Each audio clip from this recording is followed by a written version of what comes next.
Hello, I can see Jake, Pack, Tiffany, Samantha, Robin, Sam, how are you? Caitlin, Katie, how are you? Hi, Melandri, how you doing? Hi. I still have to email you back, I'll do that. That's all right. And I apologize Morning, again. Robin. All right, look, we'll just give it 1 or 2 minutes as people are still finishing off from the keynote. I hope you all really enjoyed that message from Prue and Janelle this morning. Lots of big stuff on the horizon in regards to AI for 2026. So I hope you're all going to have a really wonderful and restful Christmas break before we come back and get straight into it.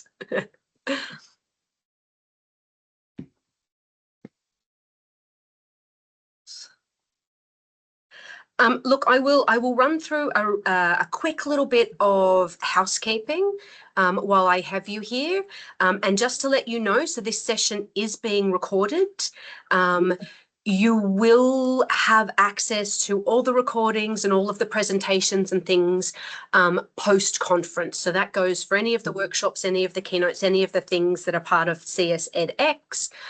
You will get access to that post the conference, and we'll send out emails and things letting you know where you can find all that information.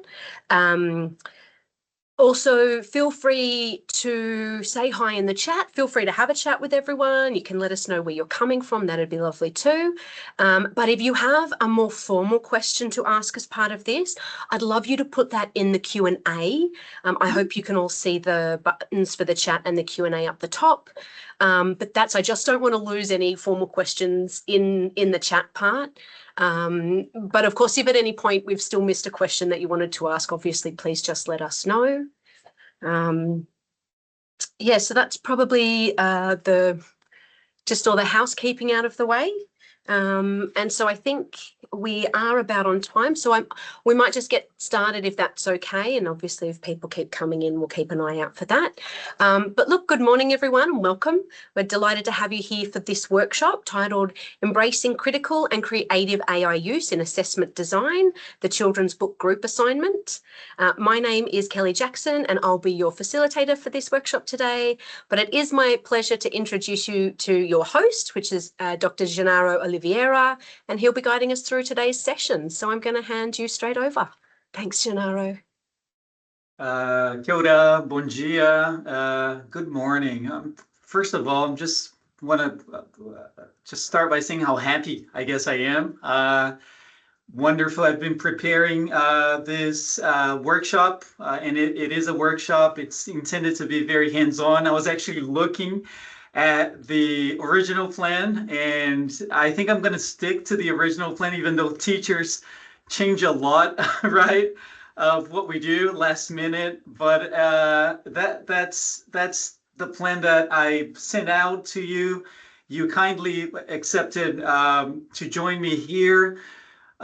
Just to say that everything that you're going to see this morning and that we're going to work together is part of a epic, huge journey that I've been through this year with my students.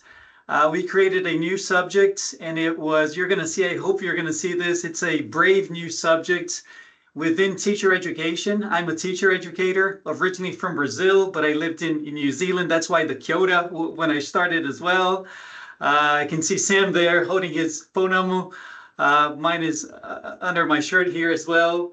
But I hope you'll see that this is a brave subject that tried to embrace AI from its beginning to end. I'm not saying it was perfect at all. It was a bumpy journey, full of trials, attempts, blood, sweats, joy, all of humanity basically surfaced and thrived in this subject. And I'm going to jump into, before I get into the details, obviously I'm going to share my slide in acknowledged country as well. I hope you can see a big, Kelly, can you confirm that we can all see the first slide? Yes, yes, we can see that. Amazing. So here we are, critical AI practices in higher education. I would like to acknowledge country. We respectfully acknowledge the traditional owners and custodians of the lands on which we live and work together.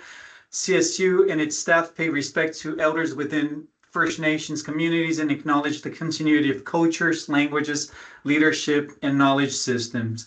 We acknowledge First Nations people's continuous connection to country, recognizing the unique, diverse identities and cultures of peoples in our communities, regions, and nations. As such, we value the collaboration to strongly position First Nations peoples in our university through languages, leadership, cultures, knowledges, research, and ceremonies.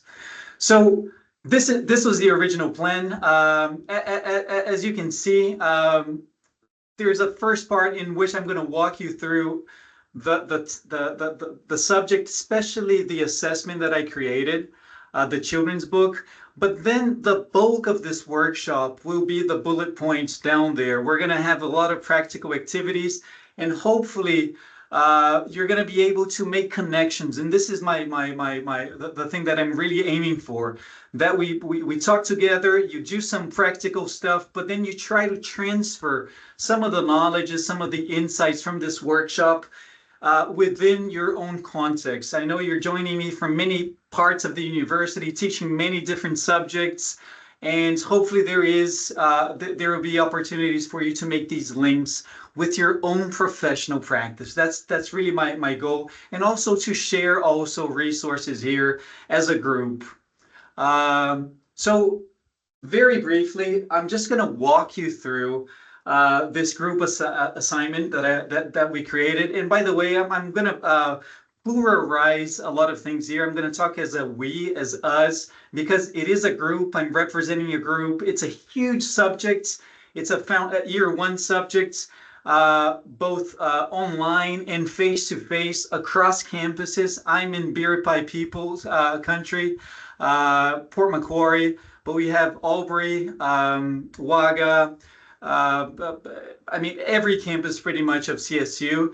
It's a 400 plus student cohort, so it's a huge subject. And basically, we decided to do what a lot of people thought it was impossible and irresponsible, right? But we did it. We, across campuses, 4 campuses, online and face-to-face, we decided to create an assignment that had all the variables to go wrong, right? It is a group assignment, right? It embraces AI, and it involves also peer and self evaluations. So this is just obviously the print screen of the first part of the subject outline, right? It's well detailed. If you want, I can share all of this later with you, all the details of this assignment. But in a nutshell, it has 3 tasks, right? The first tasks invite students as groups of 4 or 5 people, right? And I can tell you about the nightmare, the logistic nightmare of organizing these students, 400 student cohort into these groups.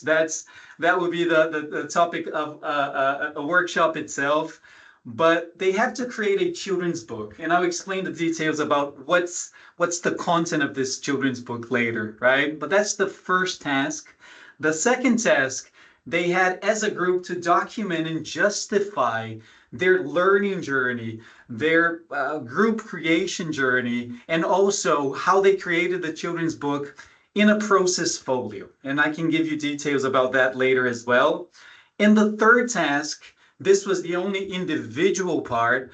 They had to self-assess, right, how they evaluated themselves, and also each one of their group members. So Gennaro, yes. Sorry, just really quickly, you are currently sharing a presenter's view, and a few people have asked if you could try and share full screen, just so they can see it better. I thought I was sharing the full screen. Okay, I'm sorry.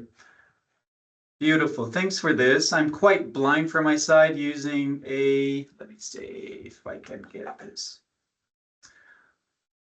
All right, let me get this. All right.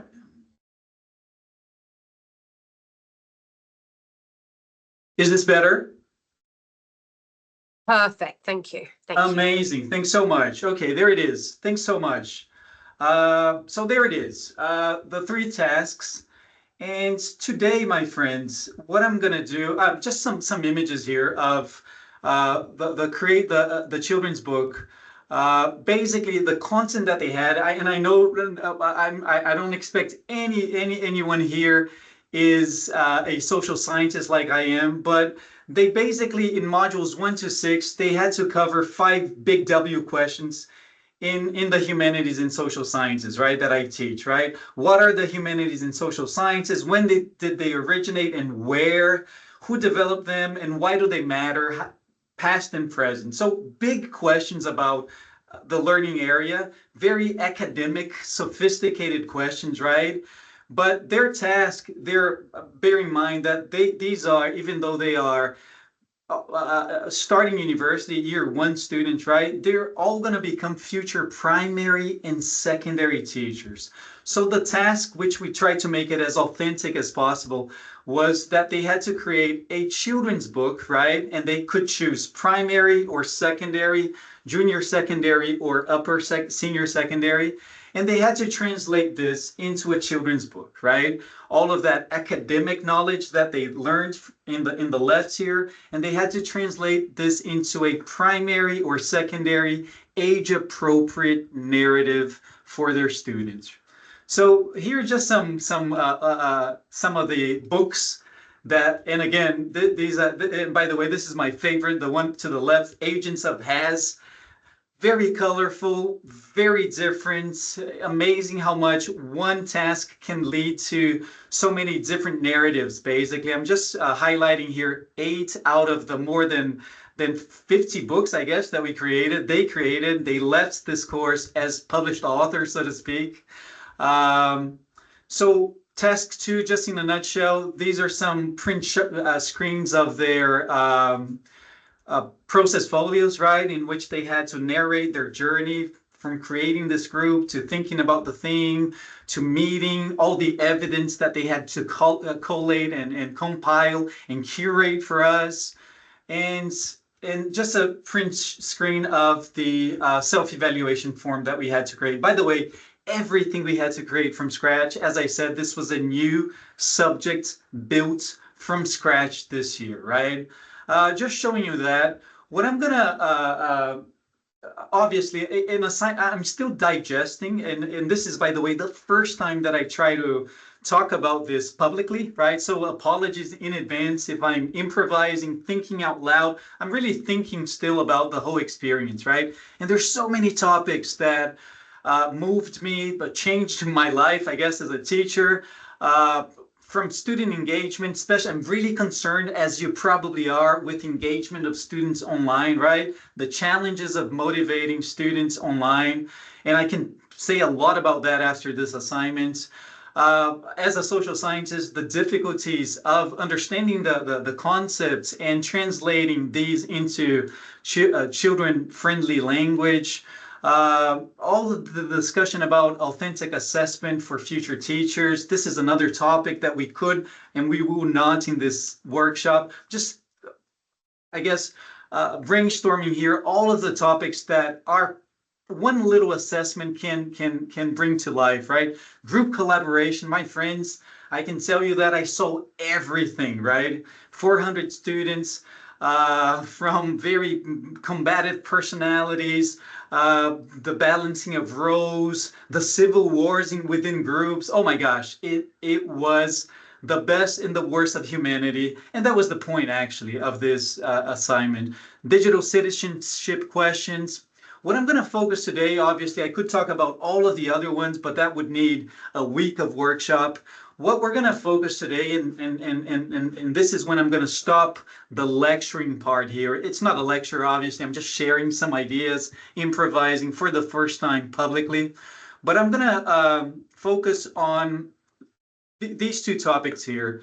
The challenges that the students had and that's where the creativity in the title of the presentation comes to, right? They're not artists necessarily, they're not script writers necessarily, they're not authors, right? but they did have to translate all of this into creative textual and visual narratives. And some of them, I would say at least 70%, using for the first time AI tools deliberately, right, for doing this.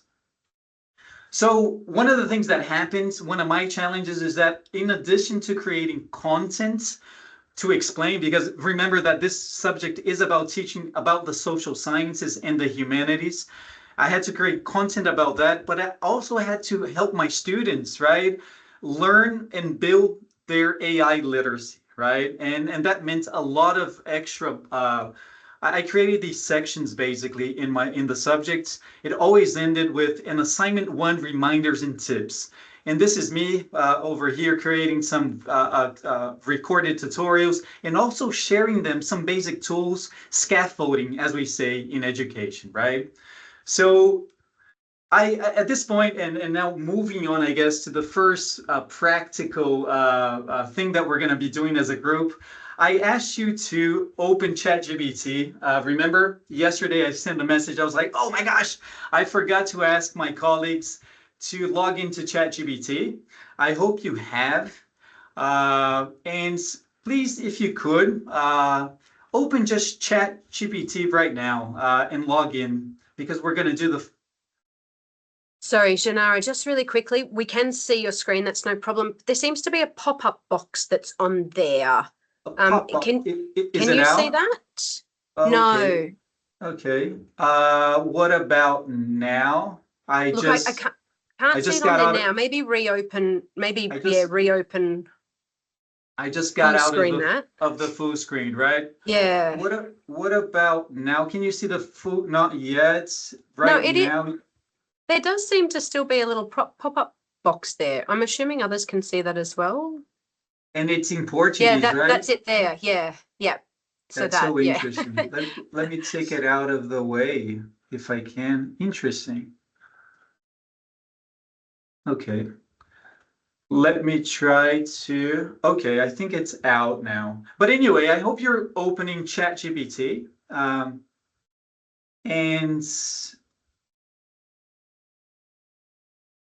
And Kelly, I think it's out of the way. Can you confirm? It does. Yes. Yep. That looks great. Perfect. Out of the way. Oh my Yep. gosh. Amazing. Amazing. Okay. So what I want, remember that I asked you three things actually, to log into ChatGPT if you could in advance, but also to bring an image of yourself, right? And this is when I want you to use the first prompt. I want you to use, and I'll share this prompt with you on the chat. I think I have it saved somewhere. But if I can't find it, just type exactly this. I mean, you need to upload your image to ChatGPT and add this prompt saying, convert this image of myself into a 3D Pixar style cartoon. Clean lines, soft lighting, expressive features, and a polished render that feels cinematic. Just add this prompt, please, to ChatGPT and add your image right there and press enter, basically, right? Basically, can you show step by step, please? absolutely. And also, can you upload your photo Absolutely. in the chat box? Absolutely, I can do Please. that. Absolutely. Who is this? Is that Sokchan? Sachin? How are you, Sachin? Thanks, mate. Please treat us as a primary students, mate. I love it. I love it. I love it, boys and girls. That's what we're gonna do. Exactly. Exactly. Let me just find it for you. Fair enough.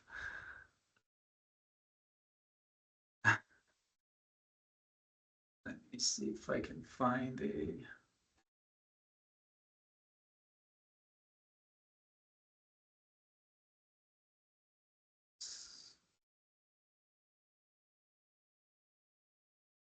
All right, let me find it for you.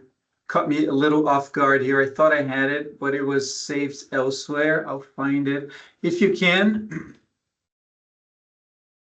All right, opening it as we speak.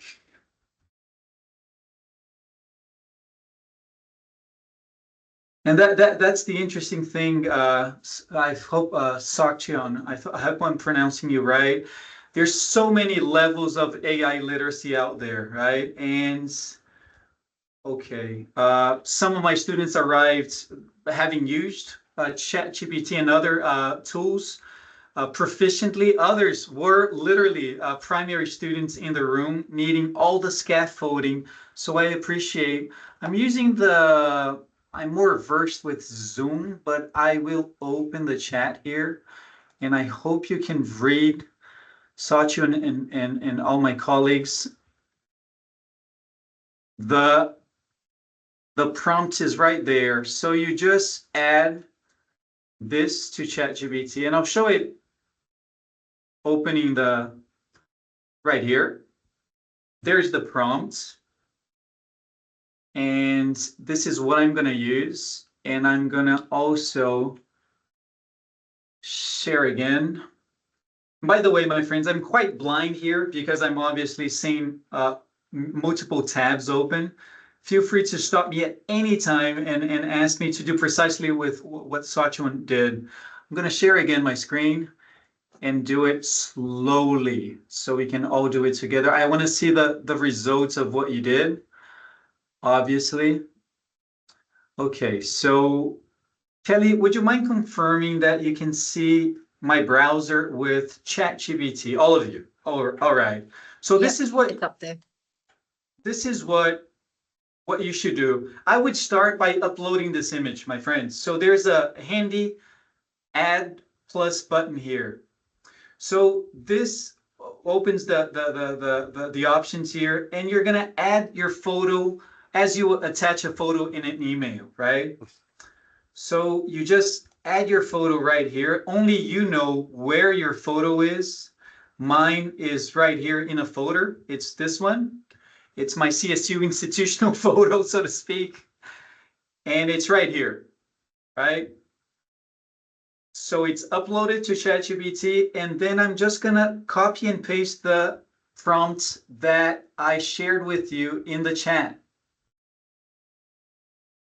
I hope this is clear. So you add your photo, and then you ask, you're not asking, you're actually commanding ChatGPT, convert this image of myself into a 3D.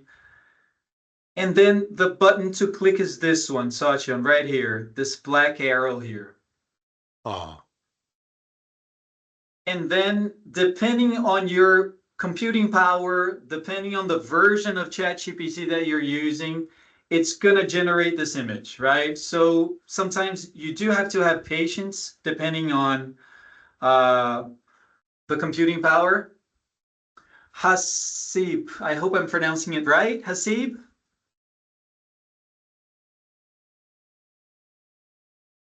Yes, it's Hasib. Hasib, nice to meet you all. By the way, lovely to meet new colleagues, right? Yeah. What can I say? And Gemma, Gemma is a colleague that I know well. Yeah, And now you it's seem downloading. Yeah, it was taking some time, but now it has been generated here. it is. It takes some time. It takes some Yep. time. It depends on your machine, on your hardware, on your internet. Gemma, you're always starting with the things that I love, right? Answering my own questions. You can start sharing your images there. It should come up as cute images like Gemma's right there. You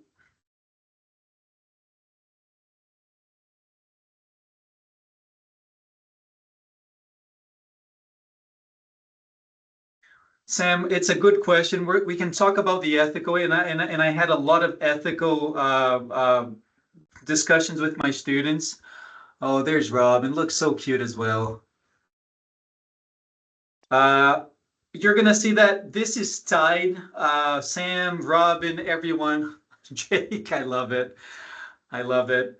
It's tied to the assignment, right? I didn't really ask my students, just to clarify that, to do that, I asked them to use social scientists from the past so they could generate characters for their books, basically.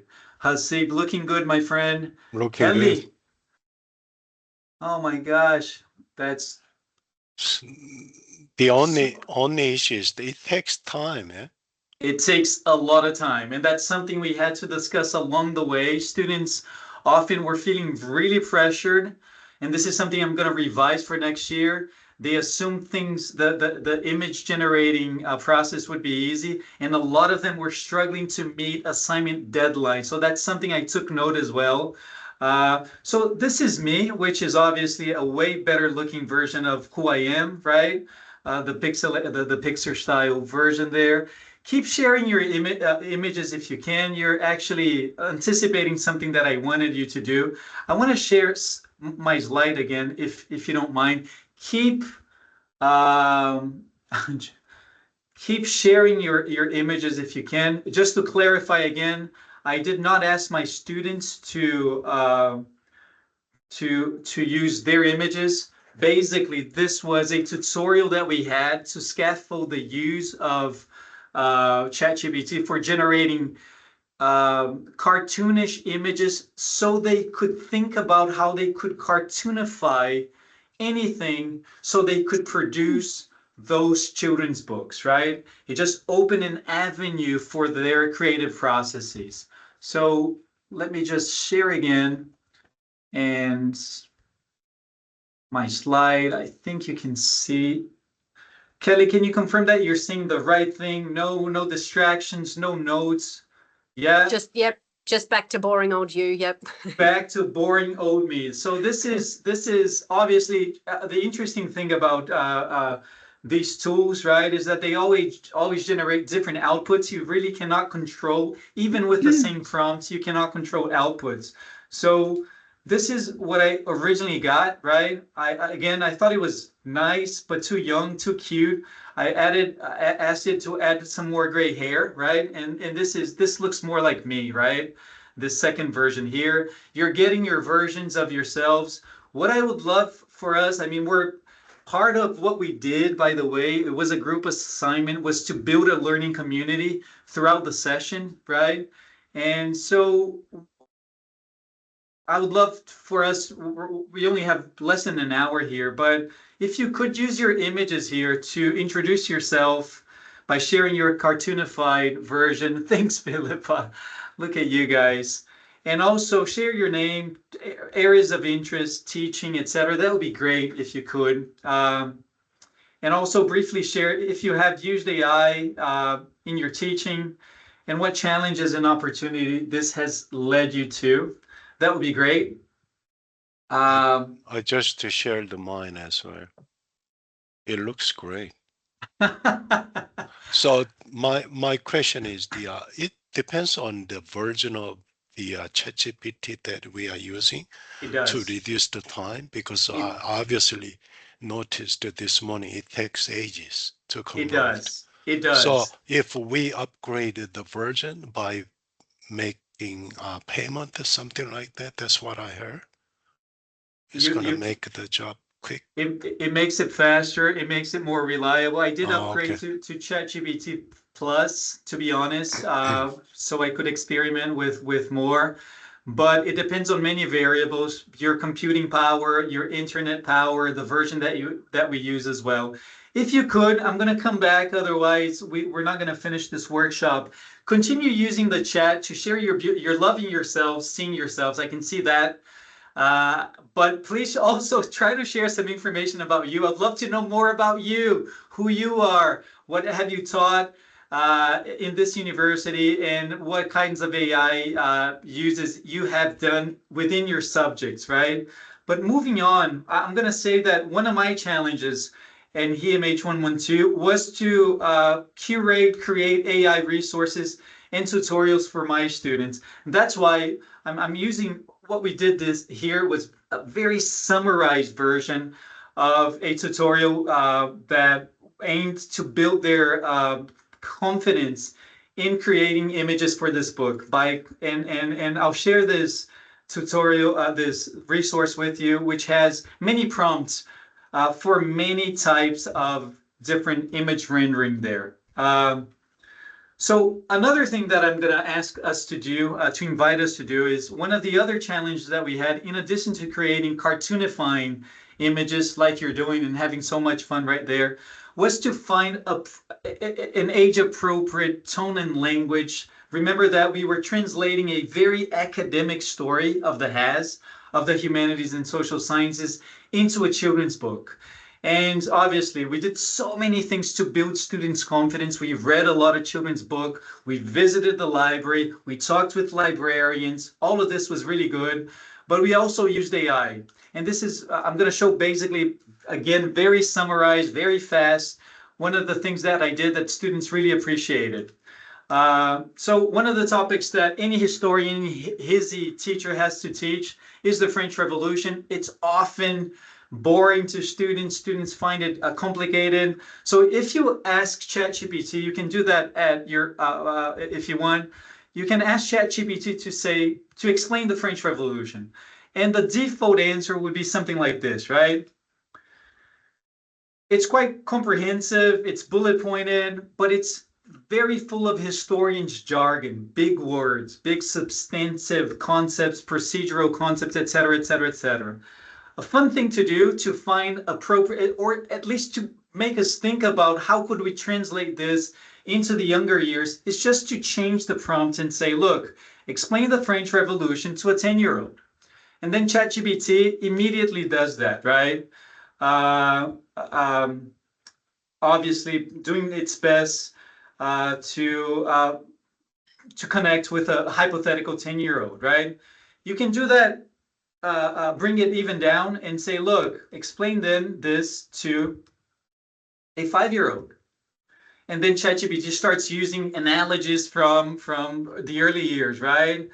The king had everything. He had a lot of food, money, and fancy things. It's an attempt, obviously, to bring this knowledge of the French Revolution to the younger years. And you can go even down, as I tried, to a 2-year-old. And this is my favorite, right? Once upon a time, there was a king and queen. They had lots of cake, big castles, and pretty clothes. But the people had no cake, no money, and hungry tummies. And that's where the French Revolution started, as explained to a 2-year-old, right?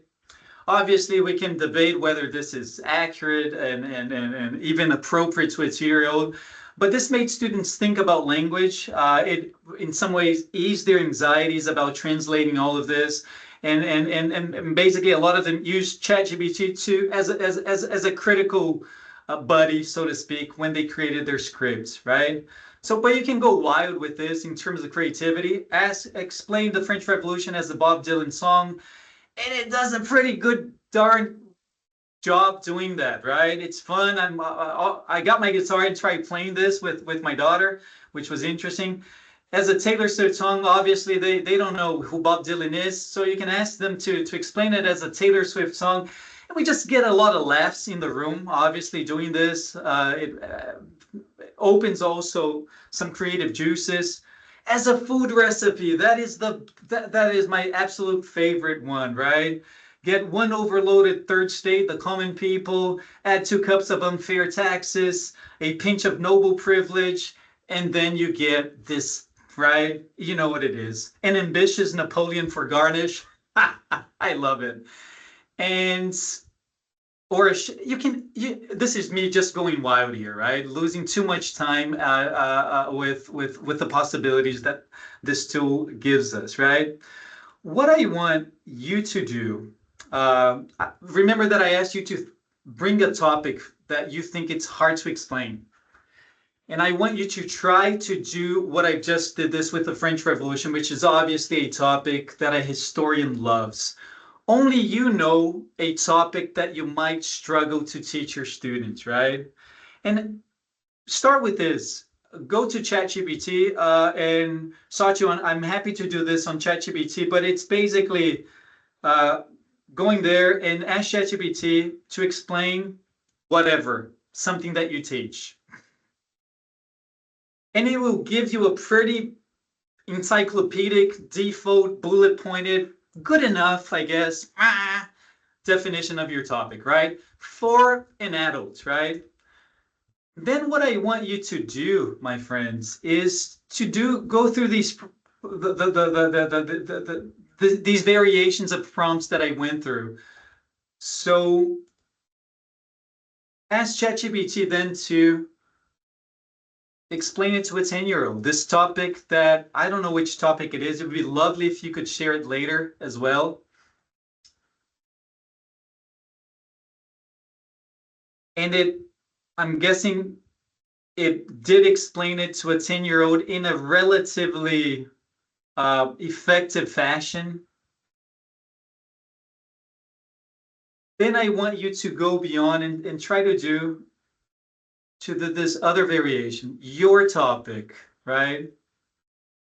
Explain your topic. That, again, that was my invitation, that you chose a topic that it's normally hard for your students to grasp. You like this one, Kelly? One week king lightly dice. And try now the ultimate one, this hard topic, right? To a 2-year-old.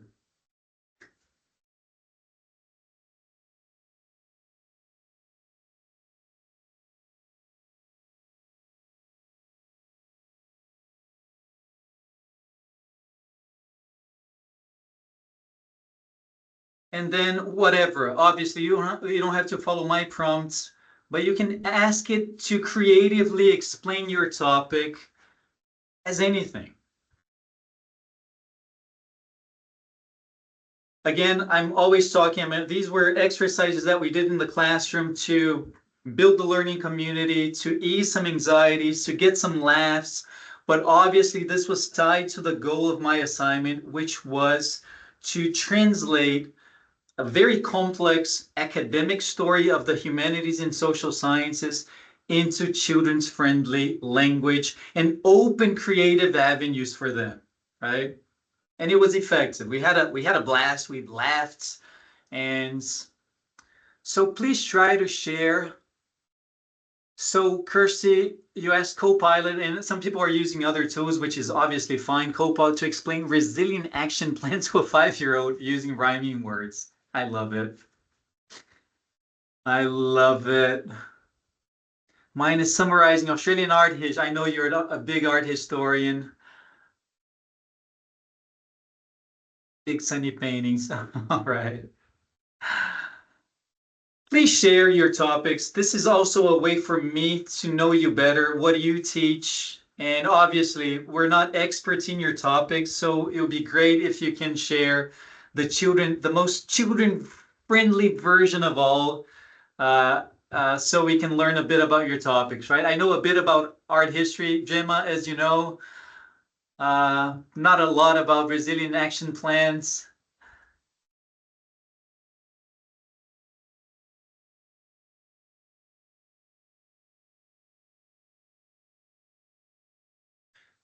Kelly, there's so much to do in so little time, right?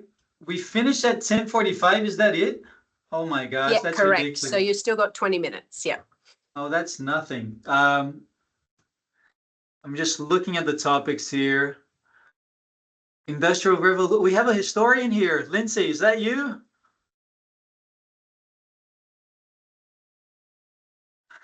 I'm going to take a look at those later. There's so many things popping up on the chat.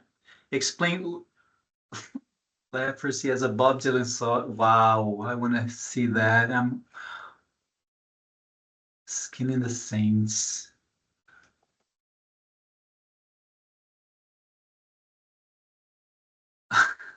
Okay. All right. Very tempting to be looking at the chat. I really hope you can share all of those amazing topics, translating as children friendly. Obviously, again, tying it back to the assignment that we did, this was a way for them to fine tune, align their narratives with their target audience, right?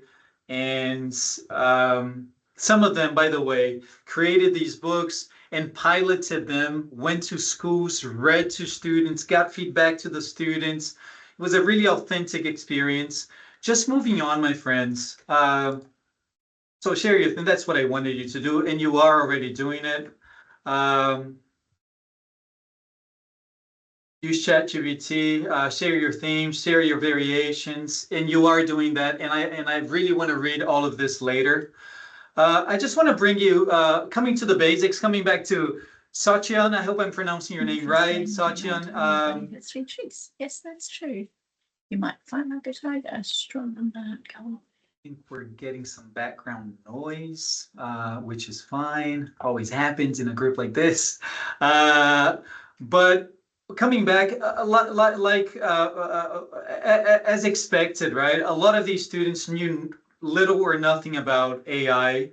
One of the things that we covered that I recommend, I guess, any colleague to do if you are deciding to embrace and integrate embed AI is to go over prompt engineering, right? This is the new game in town, right? Prompt engineering. This was an image that I generated actually using prompt engineering to generate a definition of prompt engineering right there. I wanted a dictionary entry of prompt engineering. It's basically giving the tool a clear instruction so you can get the best outputs from the tool, right?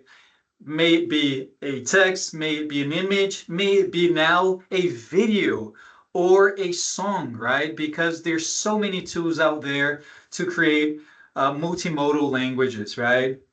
There are, so with my students, we covered many frameworks. A very popular framework in schools, I don't know in your professions, but in schools is the CLEAR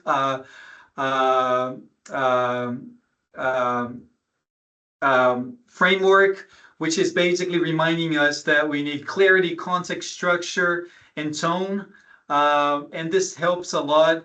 I want to use, and I do have one more practical activity. I had three more, but I can't, right? There's so much, so little we can do in with the time that we have. But I want to come back to the big questions, I guess, right? Like you guys started asking here in the chat, my students as well started asking big questions and about why we're embracing AI in these assignments, the ethical, the existential debates are obviously really important for students. It's obviously all of them becoming future teachers. And at some point we had to justify why we were deciding to do this in our subject. Some of the answers that we gave are right here in the screen for you.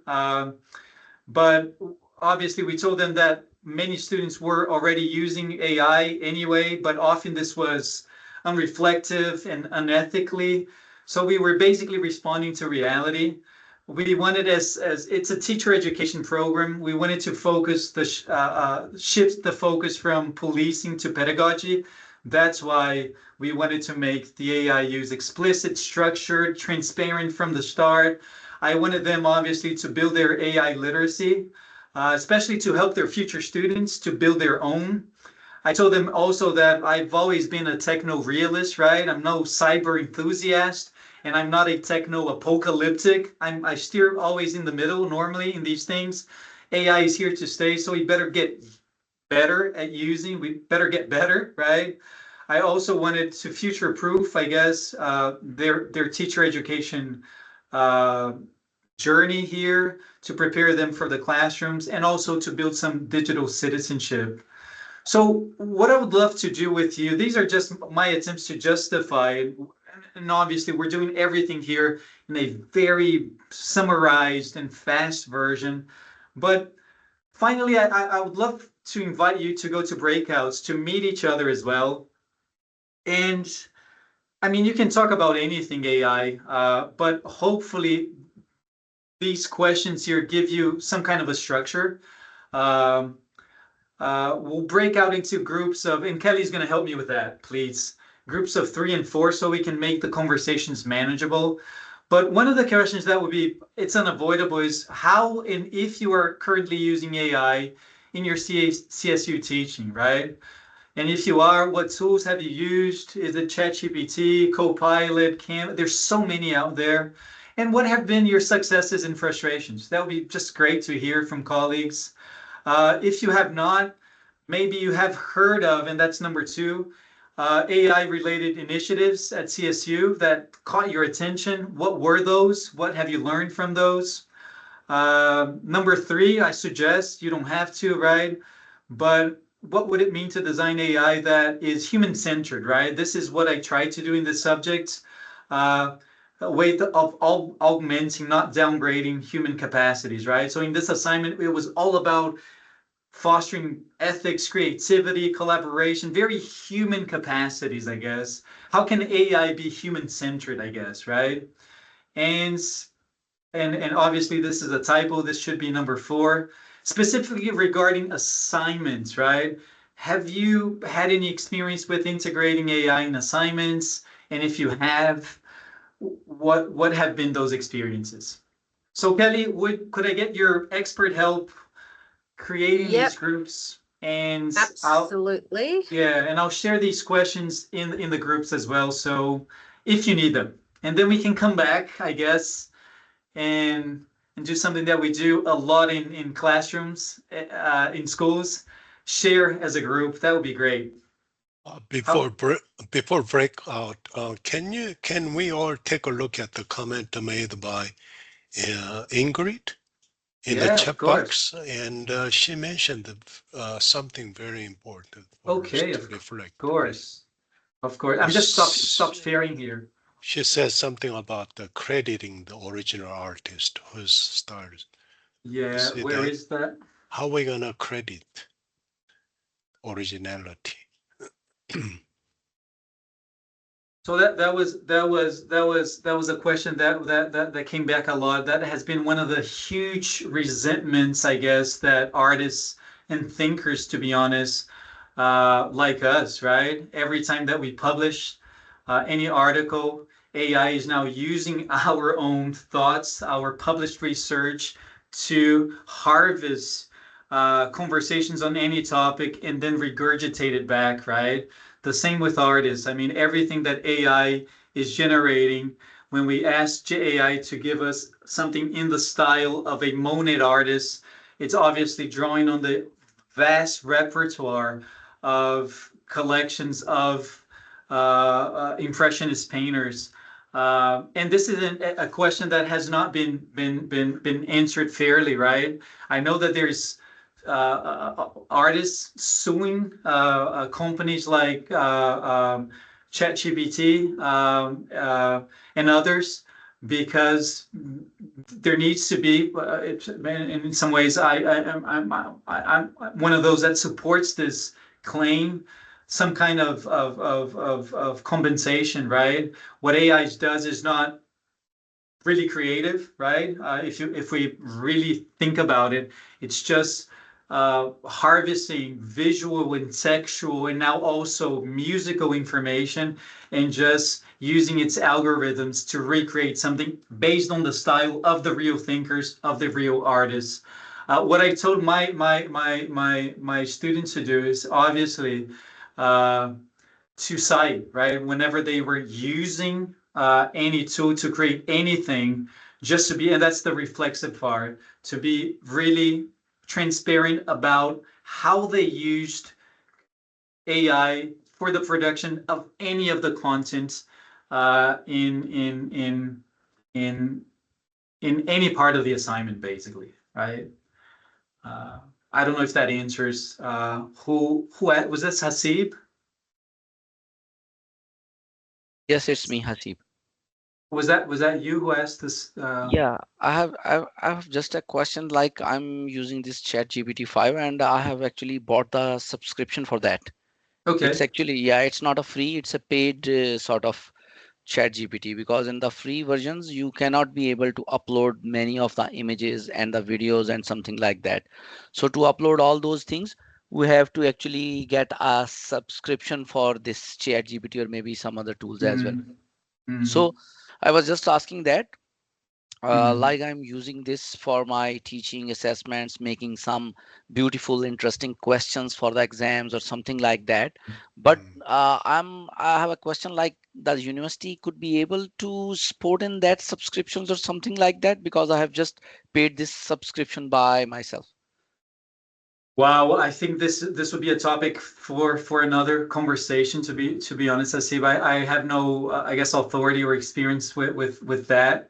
But I know that CSU in some way supports Copilot because it's buying Microsoft's related products, right? And I know that there is some support in that sense and some, I guess, encouragement that we use Copilot. Kelly, you might have. Yeah, and Hasib, we can link it again, but actually in the chat, I think Caroline maybe linked a couple of times to the CSU Copilot. If you get in touch with, or if you come to any of the AI for Educators community of practice with Mark Bassett, any of those sorts of things, there's lots of information. CSU uses Copilot. It's very secure, and that should be all the students have access to Copilot, so that should be the one you engage in. But yeah, let's take that question offline because we do only have 10 minutes left. So if we want to do breakouts, probably now's the time. I would love to. And by the way, my friends, this is obviously the first time that I'm presenting some of these things with you. I'm trying to model some of the activities that I did with my students. Everything is so rushed. I apologize for this. The conversations, and remember that I was only focusing on the technical side, some of the practical things to build AI literacy, prompting basically, right? So many ethical questions about engagement. Someone talked about Arnella, about resources. I'm happy to have individual conversations. I would love to have individual conversations or group conversations with any of you. But to honor, I guess, the kaupapa, as Maori would say, right? The agenda and the aim of this workshop, I would love to stop speaking. I'm almost tired of my own voice and get you guys sharing as well. That would be fantastic for me. And then I promise I would love, I'm fascinated by this. I'm scared by all of this. I have concerns about all of this, and I would love to continue the conversations. But now, Kelly, breakouts, would that be a good idea? Yep. Look, hopefully everyone's getting some kind of a message that says that they're being moved into an assigned room. We'll let you know. Robin. We'll talk to you while you're doing that.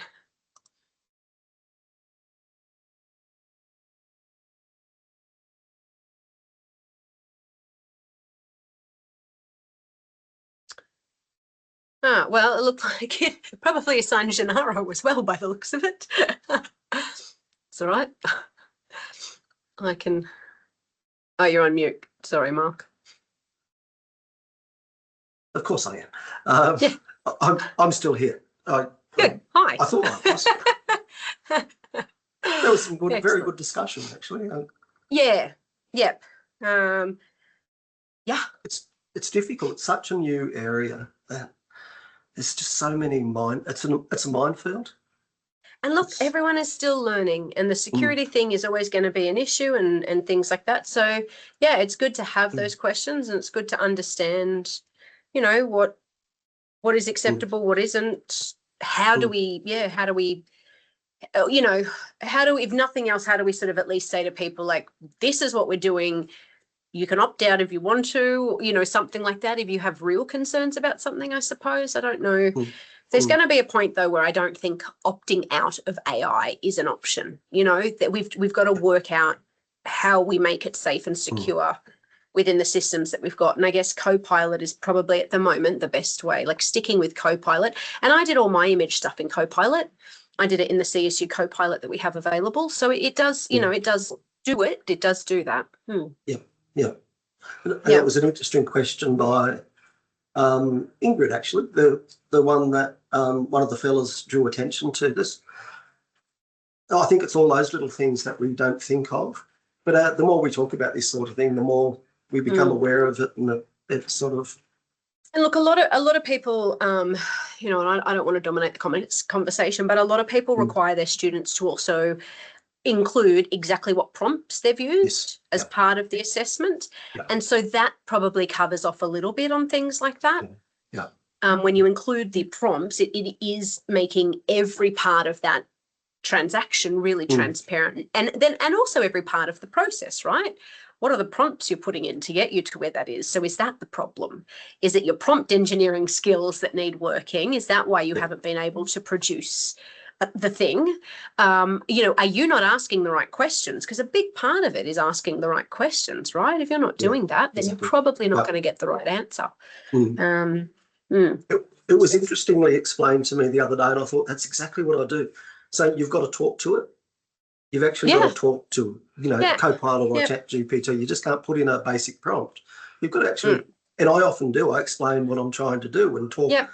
And it certainly takes a minute or two to frame that and say that extra. But what I find is I get such a better response that I'm not digging around again, asking it to do this, that, and the other.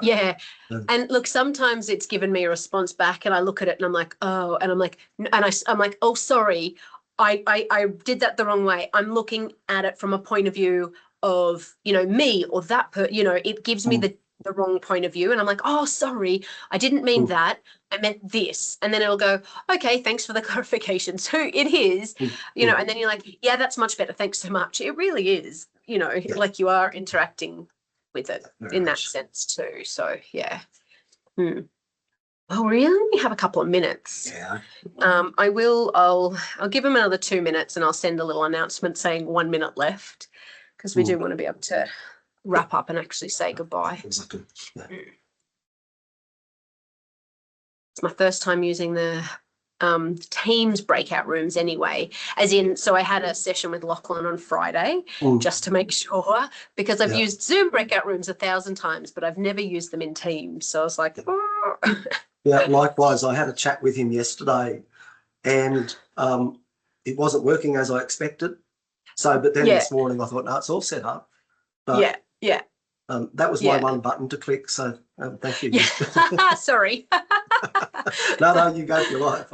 I must admit, I wasn't aware you were coming in. I was so glad to see your face just in case, because I'm like panicking, like, if I don't want to be the person who stuffs up somebody else's workshop that they've spent ages trying to pull together, you know. I almost sent you an email last night. By the way, hey, I'm there. Oh, right. Maybe you know, maybe you don't. I'll send it this morning. That's why I got there early. No, perfect. That's great. Yep.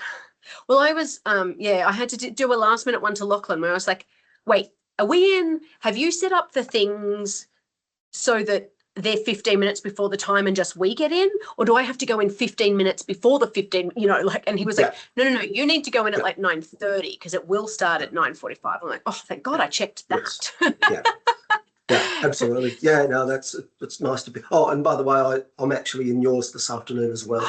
Perfect. That one I think is going to be a little bit more complicated. Like they're going breakout room, back out, breakout room, back out. You know, like 15 minutes, then 10 minutes, then and they may change the numbers of people in the breakout rooms and things. So look, I think I'll be okay with it. I don't think it'll be as in I think together we'll sort it out. But that one is definitely going to be a little bit more complicated than this one, which is just sort of the last 5 minutes of chat. Yeah, and look, I just kept an eye on people coming in, you know, admitting them, you know. But anyway, it'll be fine. And there's nothing in the Q&A. I did occasionally look up. All right, I'm just going to send a 1 more minute announcement. Hopefully that'll, and I'll give him another minute and bring it back. Because there's sort of stuff all day. What's on after this one? There's something else in 15 minutes, isn't there? There's keynote. Keynote, don't want to miss that. Yeah. And that's has what's his Danny Lou, from, is that? From Sydney Uni. He seems to be a bit of a guru. So he seems to know what he's talking about, doesn't he? All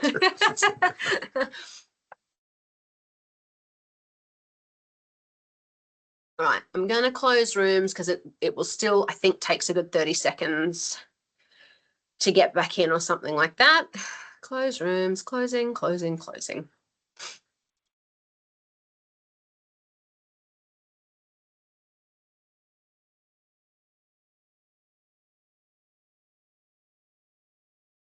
Yeah. Et cetera. Okay. Yeah, that's right. Oh, no, we are again back to the main. Oh, we are back to. Sorry, everyone. Oh my gosh, I can't believe that we're finishing. We haven't even started. This is just ridiculous. I'm gonna write a bad review for the organizers. Give us more time. No, Kevin.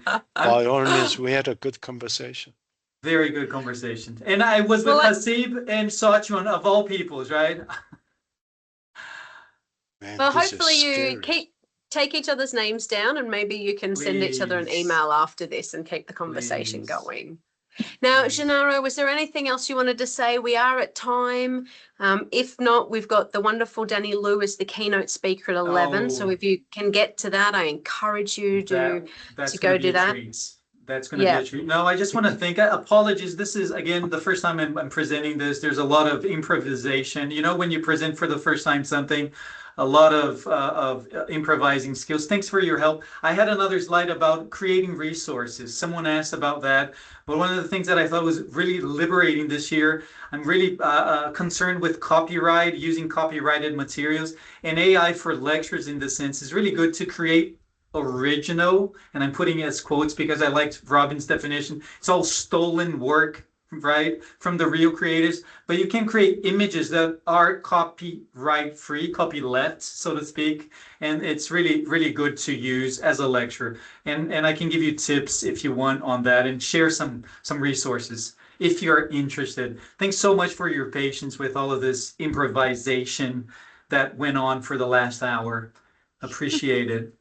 And again, as I said, there will be a lot of there'll be some follow-up communications about where all of this will be stored and things for afterwards, so access. And if so, potentially, Gennaro, you could give us some resources if you have anything, and we can put them up online. There'll be a hub. We love a hub. There'll be a hub where all of this will be so that you can access. You know, not just in the next couple of days, but for a little while. So, Amazing. thank Thanks you so all much. for coming. Enjoy the rest of your day, and hope to see you at other workshops and definitely at the keynote. Thank you so Thank you much, so guys. Take And care. thanks, Thanks Gennaro. so It was much. wonderfully Thank you so interesting. much.